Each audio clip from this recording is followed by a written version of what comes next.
पहलगाम हमले पर पाकिस्तान को सबक सिखाने की जरूरत, कहा अख्तरुल ने। किशनगंज में AIMIM के प्रदेश अध्यक्ष अख्तरुल ईमान ने पहलगाम में हुए आतंकी हमले की कड़ी निंदा की। किशनगंज में पार्टी कार्यालय में पत्रकार वार्ता के दौरान उन्होंने कहा कि भारत सरकार जो भी कदम उठा रही है उसका समर्थन करते हैं।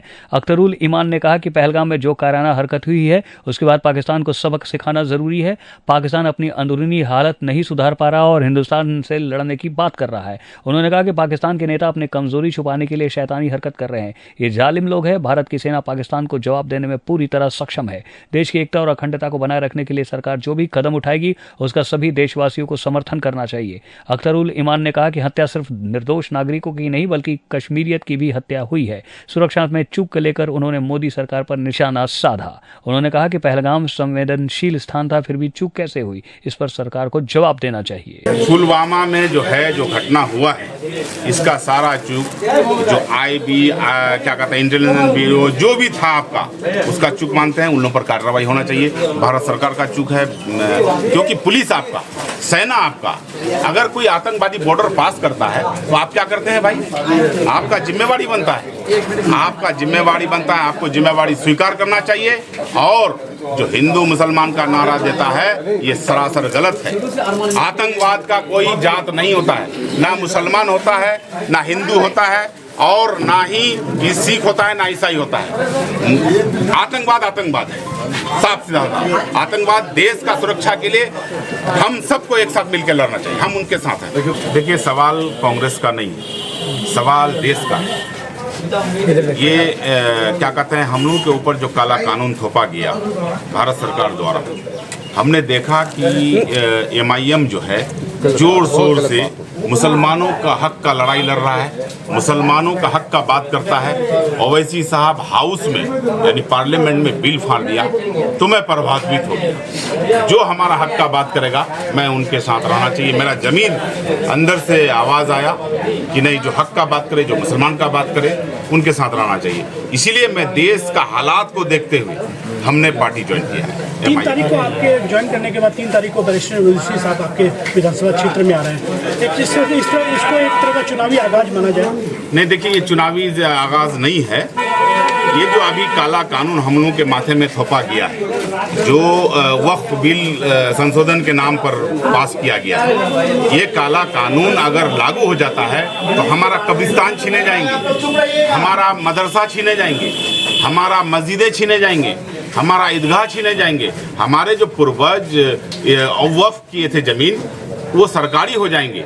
और अगर हमारा ये लागू हो जाता है, जब हमारा मौत होगा तो हमको जमीन खरीद करके मिट्टी देना पड़ेगा कब्रिस्तान में। और जो गरीब आदमी है वो तो जमीन खरीद नहीं पाएंगे, तो वो क्या करेंगे? चाहे तो नदी में भसा देना होगा या नहीं तो जला देना पड़ेगा। तो ये काला कानून हम बर्दाश्त नहीं कर सकते हैं। ये काला कानून को हम नहीं मानेंगे। हम ये काला कानून के खिलाफ हमारे जो सदर हैं ओवैसी साहब, उसके बैनर तले, उसके साथ जो हमारे अख्तर साहब हैं उनके साथ हम पूरे जिला के कार्यकर्ता, जो जिला अध्यक्ष हैं, उनके अंदर में जितने भी लोग हैं जो प्रदेश लेवल पर हैं, उनको लेके ये लड़ाई को हम लोग आगे बढ़ाएंगे। हम लोग सुप्रीम कोर्ट का इंतजार कर रहे हैं कि सुप्रीम कोर्ट में अगर राहत मिलता है तो ठीक है, नहीं तो ये आंदोलन हम लोगों का तब तक जारी रहेगा जब तक ये काला कानून खत्म ना हो जाए। मैं कह रहा हूँ पाकिस्तान हो या कोई जालिमिस्तान हो या कोई शैतानिस्तान, जिसके इशारे पर भी ये काम हो रहा है, उसकी मैं भर्त्सना करता हूँ, मुजम्मत करता हूँ, कंडेम करता हूँ। और यही नहीं सिर्फ कहता हूँ बल्कि किसी एक इंसान का नाहक खून पूरे इंसानों का खून बहाने के बराबर है। और किसी एक मासूम इंसान को बचाना पूरे मानवता को बचाने के बराबर है। और खासकर जो लोग इस्लाम का, मुसलमानों का चोला पहनकर कहते हैं, मैं तो कहता हूँ कि बूटी बूटी होनी चाहिए।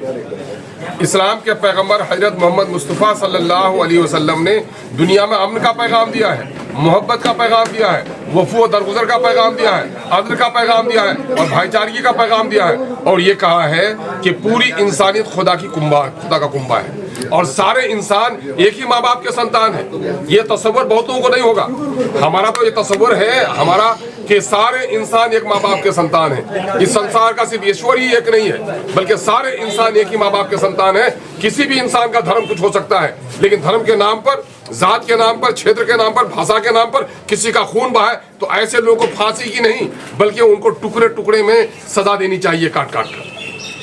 मासूम बच्चों की भी सर हत्या की गई है। मैं कह रहा हूँ कि मासूम हो, जवान हो या बूढ़े हो, औरत हो या मर्द हो, नाहक खून नाहक है, उसकी जितनी भी सलाह दी जाए कम है। सर मरने वाले तो बेशुमार मुस्लिम भी हैं, तो हिंदू मुस्लिम कैसे हो गए? मैं कह रहा हूँ कि इसको हिंदू और मुसलमान की नजर से देखिए ही नहीं, इसको इंसानों की नजर से देखिए, इसको इंसानों की नजर से देखिए। क्या हिंदू की लाश है?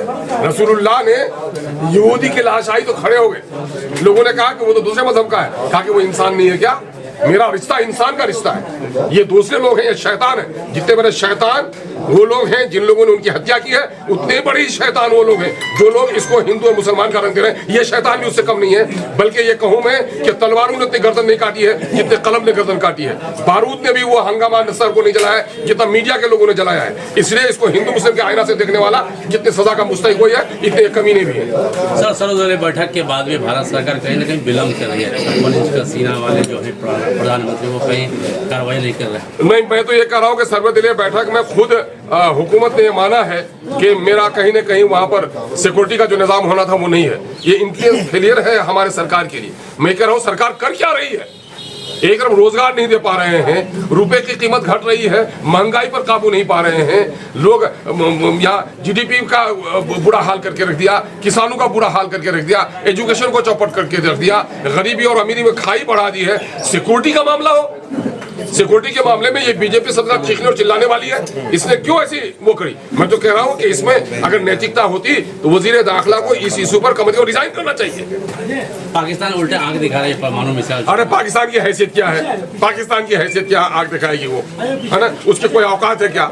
अपने अंदरूनी मामला को ठीक नहीं कर पा रहा पाकिस्तान, हिंदुस्तान से लड़ने की बात कर रहा है। वो जालिम लोग हैं जो लोग हिंदू और पाकिस्तान को लड़ाकर राजनीति कर रहे हैं। वहाँ के राजनेता अपनी कमजोरी को छुपाने के लिए ये शैतानी कर रहे हैं। सर मोदी जी सऊदी से पहलगाम न जाकर के सीधे बिहार आते हैं सर, इसको कैसे करेंगे? अब ये तो मीडिया वालों को सोचना चाहिए कि जहाँ खून बहा पहले वहां जाना चाहिए और जहाँ भोज हो वहां बात को आना चाहिए, लेकिन वो भोज में आ गए।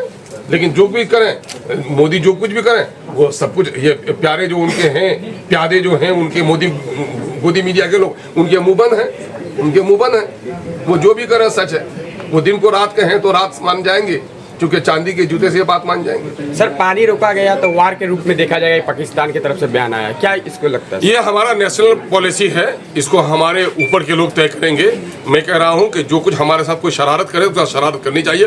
पाकिस्तान ने शरारत की है, अगर पाकिस्तान ने शह दिया है तो उसके साथ शरारत होनी चाहिए। उपल नर्सिंग होम, जहां आपको मिलती हैं विश्व स्तरीय चिकित्सकीय सेवाएं, आंखों की जांच, डेंटल सर्जन, आई केयर सेंटर आदि अन्य सुविधाएं केवल एक ही छत के नीचे।